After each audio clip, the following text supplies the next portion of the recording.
What's up, everybody? Welcome back to the channel. Today, we're going to be reacting to some Badfinger, and we're going to be doing King of the Load. So, the last one we did was a long time ago. We did Name of the Game. That was a while ago. I'm looking at this album. Yeah. So yeah, what do you think about this album cover? Well, for one thing, right it may have been a long time since we did a Badfinger reaction, but I've been listening to Badfinger, all the ones on our playlist, a bunch. Man, I listen to him all the time. I was just telling him before the video, I'm so glad that he introduced Badfinger to me. Even though we saw it in Breaking Bad, I mean, and that ending song was perfect for them. Yeah. It didn't draw me into Badfinger, but it drew you in. Yeah. And now I am completely hooked. But this is the Wish You Were Here, right? I see the word wish. This Remember is the we Wish talked You Were about that? Here Yeah. album. Yeah. So let's look. I mean, this looks cool. Look at that. Look how long the cigarette ash is. Yeah, so that's like, what is this? This is like a picture, and then there's like a glass up there. There's cigarettes everywhere. Very so dirty. somebody's got a. Oh, okay, I get it. Right. So somebody's smoking a cigarette, drinking wine, and they got a picture of Wish You Were Here of somebody saying, "Look, that looks like a fun time at a bar somewhere." Look, yeah. Somebody's look. Is this the first selfie?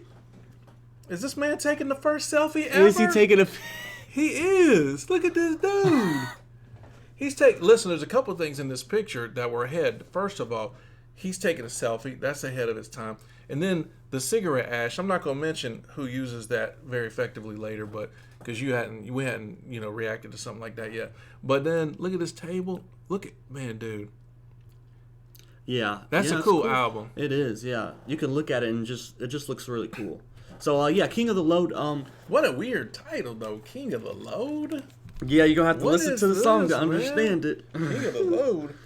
Yeah. Oh, and by the way, we have a new addition to the channel. We got this beautiful Sunburst vintage 60s P bass right here, and yeah, it looks very, very nice if I do say so myself. Yeah, it's his bass. So yeah, we got it so we can play together instead of having like two guitars. Now we got a bass and a guitar, and it's gonna allow us to play a lot more. We'll be sharing that stuff on the channel. Yeah. So here we go.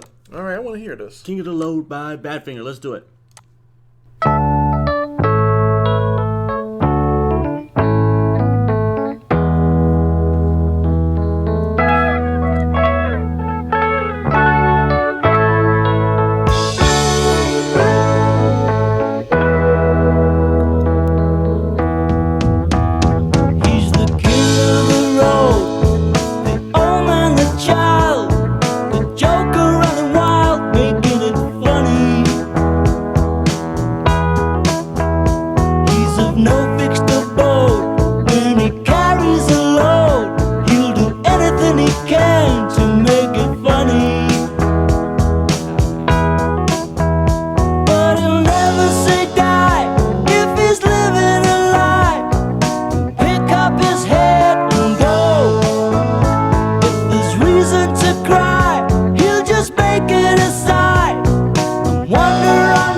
Okay, let's pause right there. What you think about this song so far? I like it. So I've heard this song before. Yeah, I have. But what do you think? It's hard to understand the full meaning. I wonder if using the word load at that time, was common. So if you said King of the Load or like, that's true. It made more sense. Maybe. Because I don't know. Even listening to the lyrics, I mean, I get it. He carries a heavy load. The things he's talking about. It won't. But I can't completely understand the song. Maybe you guys could tell us in the comments what is the song really about. But Yeah. as far as a song on an album by Badfinger, I think if you would have played the beginning of that, but even before he started singing, I think I could have said it was Badfinger. It has a definite Badfinger sound to it. Because whatever that organ they're using, if it even is an organ, or it might be an early synthesizer, but it sounds really, really cool. And I don't know what it is, though. It does. Yeah. The thing about this song, that I wonder, you could tell me maybe, is it sounds like this is the early Badfingers. The early Badfinger. Is this one of the early days ones? Because to me, it sounds like they were just now starting to figure out how they were going to put songs together and enter the chorus. Because when I was listening to it, I was like, oh, no chorus? Because we know they bring that chorus in and it takes you there. And then the chorus kind of did come in on this one, but it wasn't like that, like it's over type of chorus. Yeah, no, they're not using the full chorus on this one. They're going more with the simple. So since stuff. when you didn't see, tell us in the comments, was this one of the early albums? Because that's what I'm guessing. Yeah. Well, I don't know, but Wish You Were Here.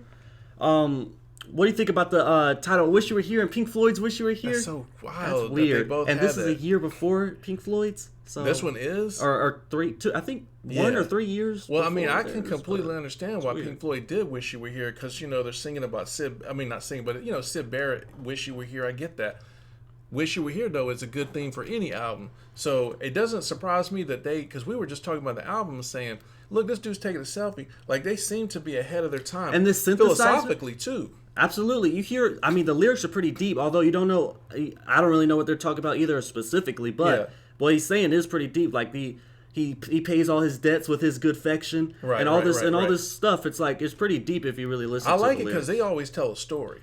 And this is definitely they're telling a story. Yeah. And as a reactor, the first time it's distracting because, and this has happened with me with Badfinger before, and it doesn't happen with every group I hear. I get so distracted by listening to the lyrics and trying to really understand. I remember the first time everybody was like, lyrics ain't that deep, bro. Just listen to the music. But if you see us react to a lot of other stuff, I don't get that focused. Something about them makes me focus on their lyrics. It just seems like he's got something to say. He does. Like Perfection. Like all his songs are really have a meaning. They have a philosophical meaning. Not a meaning. They have a message. They do have a message. They really do. They really. You ain't kidding. Yeah. Let's keep it going.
Man, the second half, from the moment I paused it, when I hit pause again, to me it sounded twice as good. And they did something that I didn't notice, like at the beginning of the song, they had that organ or that synthesizer. It wasn't a synthesizer, but that one instrument. They had that thing turned up.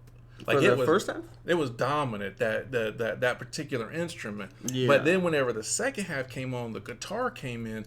That instrument kept playing, but it was a lot lower, and the guitar came forward. And man, to me, that's where this song shined. And I was like, oh, here we go. And then the chorus in that spot, man, I could start hearing the brilliance of Badfinger during that. Yeah. And then when they went to that, And a tambourine came in too. Let me say something. Rush. Let me say something. Rush or who else? A lot of bands wouldn't have let that go without doing more. I was about to say we about to take off. There's about to be a whole nother part of the song. Yeah. And to let it go with that, I was ready for something. I was like, that song. I think that song could have just kept going. Yeah, I mean, it was 3 minutes, which isn't like, incredibly short, but yeah, they could have definitely did something with that, but it was cool. I liked it. I thought it was going somewhere. It was so cool. Well, yeah, you might want to look at the time sometimes, so it's a 3-minute song. I know. I'm used to listening to all these we listen to some rock operas on here, so yeah. Well, for me, the second half swept me off my feet. That was the part for me. Yeah, that guitar solo was strong for sure. It was. And the and I also like how it was mixed. You guys tell me, at the beginning, it's got a completely different. It almost sounds like Beach Boy-ish. Remember we listened to that Pets and they were doing that sales song? It was like a drinking song. Yeah. And it was the beginning of the song kind of had like a drinking like a group drinking vibe. I don't know, but then the second half to me.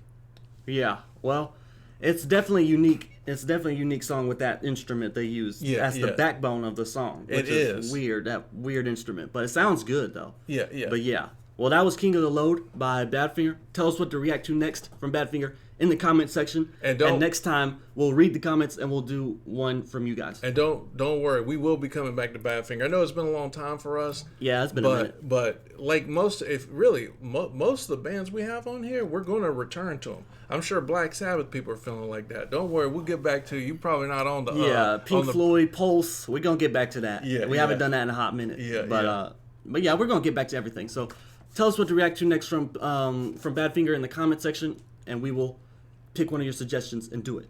We're out. Peace.